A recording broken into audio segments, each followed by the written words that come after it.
What's going on, bottom line viewers? It's me, Fitty Trent, and we got the best guest in the house. That is right. We got AC back in for the NHL game reviews. It's about time. I can't wait for him to be in here. And what a great game that we had to review today with the Edmonton Oilers and the San Jose Sharks. Me personally, I find that this could definitely be a Stanley Cup, well, not Stanley Cup final, but a Stanley Cup playoff matchup nevertheless. I mean, both these teams had done really well at certain points of the season. And honestly, they both had really good points in this game.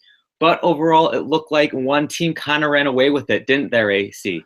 Yeah, Trent, you're completely right. If you look at Edmonton, how they've been playing the last maybe week and a half, they went through their downslope, but they're definitely on the rise. And then you look at a Sharks team, in my opinion, hasn't played they got to be 4-6 in the last 10, 3-7. They haven't been playing that great of hockey lately. Obviously, they got a good win against New York, but other than that, you just have two teams that are kind of on different.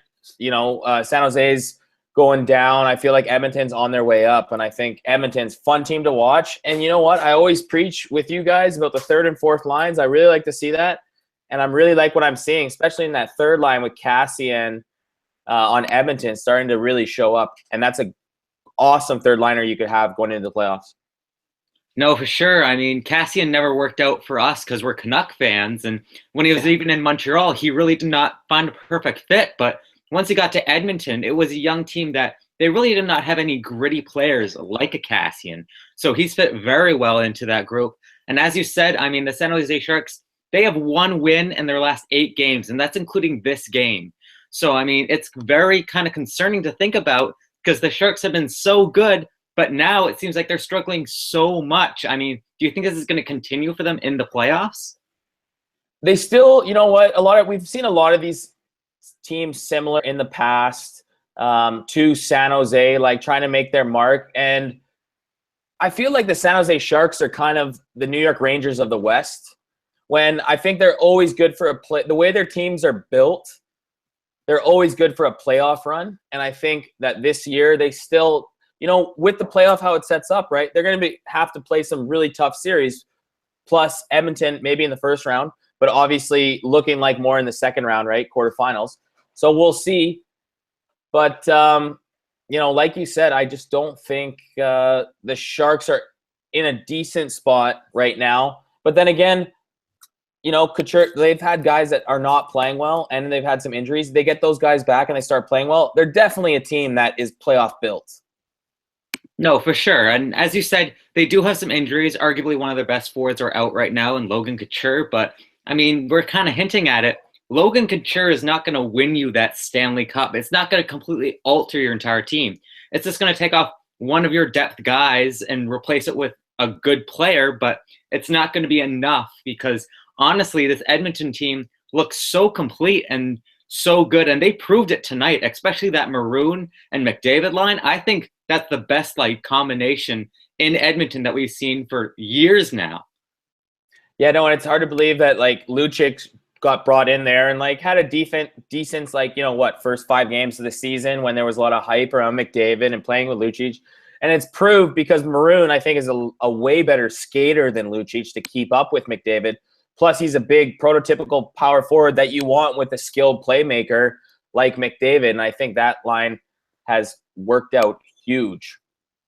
No, for sure. I mean, they've proven that they've worked out huge. Patrick Maroon almost has 30 goals in the regular season, and we haven't seen him do that in his entire career. I mean, he played with Anaheim, didn't really find a good fit there. He was a really good fit when he got to the Edmonton Oilers, and Connor McDavid seems to be his best line mate. Now, we said that the Oilers, they played really well, especially that line. Was there anyone else on Edmonton that really impressed you or really did not impress you in this game there, AC? You know what? I think I'm liking how the third and fourth liners of the Edmonton Oilers are playing enough, right? You know what? They're not out there to score points. They're out there to get momentum for their team, if that's hits, blocks, and honestly, just not having the team in the offensive zone getting offensive chances, right? And I feel like that's what Edmonton's kind of hit on, that they've got some gritty bottom 6 players that can chew up minutes. Even just look at Desharnais. in Montreal, he was playing kind of top 6 minutes, and in Edmonton, he's kind of down to kind of a third checking line player, which he can do. And I think his depth is huge for Edmonton there. They're bottom 6. No, for sure. He has helped out. I'm glad that you mentioned Desharnais because I actually kind of liked him in this game. When I was watching him kind of early with Edmonton, it seemed like he had not found his place yet. He was kind of trying to do too much, but now he's definitely established himself as that, bottom 6 kind of guy. Everyone on the Oilers today had a positive faceoff rating that did take faceoffs, so that's good to see. That's something that we haven't seen Desharnais do for the Montreal Canadiens since like his rookie season. And he didn't play great. He only had 1 block, and that's really all that he did. But still, that defensive side of the puck, that's what they need him for, and that's what he's doing. So I think that he had a pretty good game. One player that kind of disappointed me was Nugent Hopkins, but I think that's just because they have so many more skilled players with Edmonton that all these old, like really skilled players, well, not old, but, have been on the roster for a longer time. They're slowly getting bumped down, so more of the superstars are taking over. So Nugent Hopkins, he didn't have a bad game. He was a -1, only had 1 shot on goal, had a block, but did have a giveaway. So it was the kind of thing where he wasn't fantastic, but he wasn't terrible in this game. But honestly, I'd say that he'd probably be the worst, even though there were no worse players in Edmonton. And the thing with Nugent Hopkins, it's like, first overall pick, right? Was it first, right? First overall pick. He's kind of had his time in the NHL a lot. And sometimes I don't want to see like lack of effort because I don't think he's the type of guy that would have like lack of effort, right? Like obviously easily sitting in a chair right now, not playing professional hockey, it's easy to say, oh, that guy just let up. Like he's obviously trying somewhat, but it's showing that he's maybe not as good as people let on. Like, where is his peak? It's almost between lack of effort and maybe just not good enough, or maybe just not big enough, strong enough to play in the NHL. But I don't want to say it's lack of effort, but sometimes he can be really invisible and just his work ethic in a way looks a little off. But I could be wrong. No, I think you summed it up perfectly. I mean, basically what we're saying is more players are coming in and taking over that #1 spot that he had, and he's just slowly easing his way out of the roster. Maybe some trade bait at the draft this year. I mean, I know tons of teams would like a player like Nugent Hopkins on their first, on their second line. So, nevertheless, you got some trade like bait right there. Moving on to the San Jose Sharks. I mean, the Sharks didn't play bad. They just didn't play well in this game. I mean, I don't know if that makes sense to a lot of you, but that's true. But it's like they didn't play a bad game. It's just they didn't play good. They kind of played a little bit more sloppy than usual. There were some good players here and there. #1 for me, I'm a Canucks fan, so I'm biased, of course, Jannik Hansen. I think he had a very nice game, a goal and an assist. He was working very hard. I think he's done very well in the past 5 games with the San Jose Sharks. I know he had a really slow start, but he's starting to pick it up, and he's starting to do things like Jannik Hansen that we all know and love in Vancouver. So it's good to see him getting some success there in San Jose. Yeah, well said. You could say Hansen. Like, my only question with San Jose Sharks now is Martin Jones has had a good year, but it's just he's still not proven, right? And that I think, like, they have a well-built team, but that's still not proven if Martin Jones can take you through. Obviously, they went far enough last year. But still, can he take you over the top? Plus, I think he was playing a lot better last year than he is this season, that's for sure, especially in the last 2 months. No, I completely agree. I mean, Martin Jones didn't have a bad game, but, I mean, he only made 16 saves. And I know that Edmonton really was not throwing their best at the net constantly. When they were trying, they were getting goals, but they weren't really trying at all near the end of the second and at all in the third. I think they only had like 5 shots and like 2 hits in the third. They were all on the aggressive defense and nothing on the offense. So, Martin Jones, he's not playing like the great goaltender that he did last game. So was Martin Jones the player that you'd say disappointed you in this game there, AC? Maybe not disappointed. I think this game was huge for the season standings, but I think it was bigger for Edmonton because they haven't been in this situation. They still are chasing first place. I feel San Jose still, because of the way the playoffs set up, I think San Jose is looking right now, like obviously one game at a time, but I think they're looking at the playoffs. They know they've been there. They know they're already going to make the playoffs.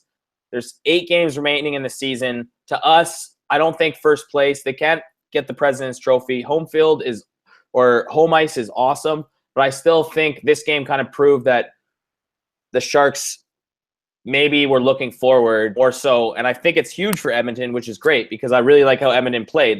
They almost deserve the best team in the Pacific Conference, in my opinion, the way they've played this season.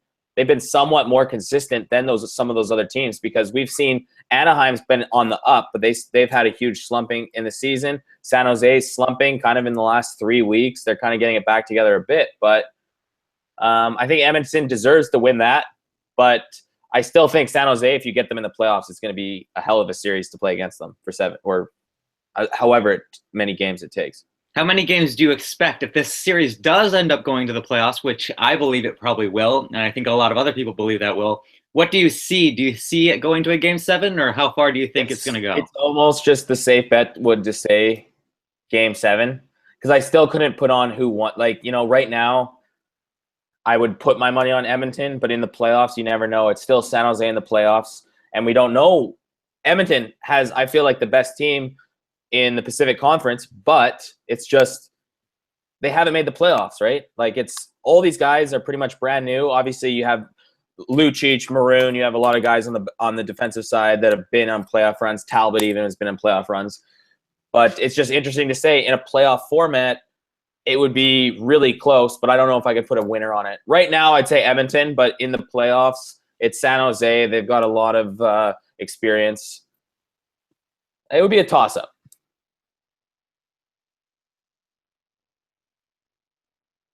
Fair enough. Completely fair, saw it right. But he said that the Oilers are his favorite team. Nugent Hopkins is now a two-way forward. He plays more defense, which I completely agree with. And he's saying that Talbot is a very good Vezina candidate this year. Do you think that he's actually a legitimate Vezina candidate?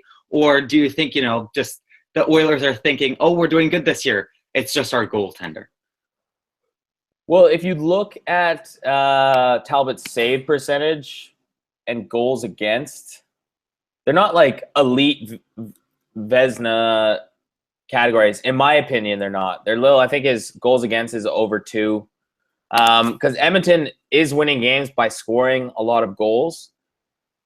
But Talbot has saved at least maybe 35-40% of those games because Edmonton still somewhat lets up on the defensive side. So it's going to be interesting to see how things go with Talbot because I really liked him in New York. He had a rough start to Edmonton last year. He's finally has a team that plays well in front of him. They win a lot of games when they score 5-6 goals, so he can let in 3-4. But there's a lot of games too where he gets an automatic W for them and keeps them in a game. So it's kind of catch-22. It's kind of hard to figure out what to think of in the playoffs. He's good for now. I'd still maybe give it to Holtby. I still think Holtby might be the better goalie for Vezina, but he'd still be in the conversation. No, I think you summed it up perfectly. I mean, I'll give Cam Talbot this. No goaltender has started more games, and I mean, I'm giving him my hand for that. I mean, he does have a good record with the most games played. Personally, yes, I'd probably give it either to Holtby. Another person I'd look at before probably would be Devin Dubnyk. I mean, I think he's done a really good job with that Minnesota Wild team. Ever since day one, he got traded there. But nevertheless, Cam Talbot, he's been having a good season. As you said, a little bit shaky. But that's just going to be more experience, He just needs to become more of an established goaltender in Edmonton, and then he'll do better. No, I agree. And I think there's some core defensemen on the Oilers, and I think they're in the right spot.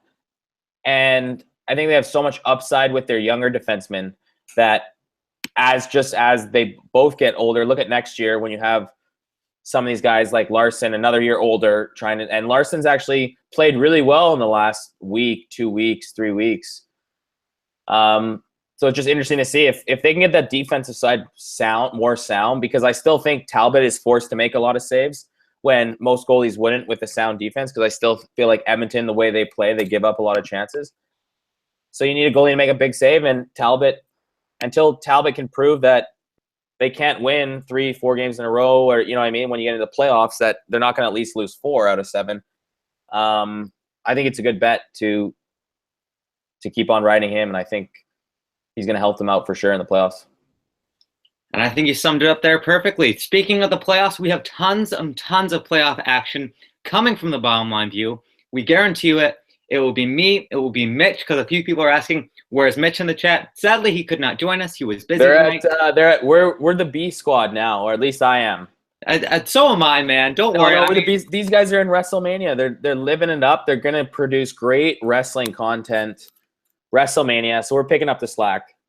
Exactly. They're doing it all for you guys. You guys have to suffer through a week of us, but the most key content coming out. But you don't have to suffer through AC. You've seen what AC can do, and it's amazing. And I guarantee you AC will be here more and more as the weeks go by. He has a lot coming up.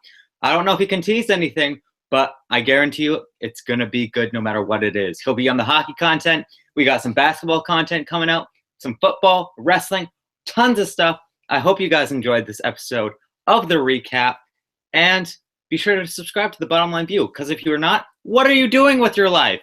All right, it's right down below. Be sure to do it. Peace out. Thanks for joining us.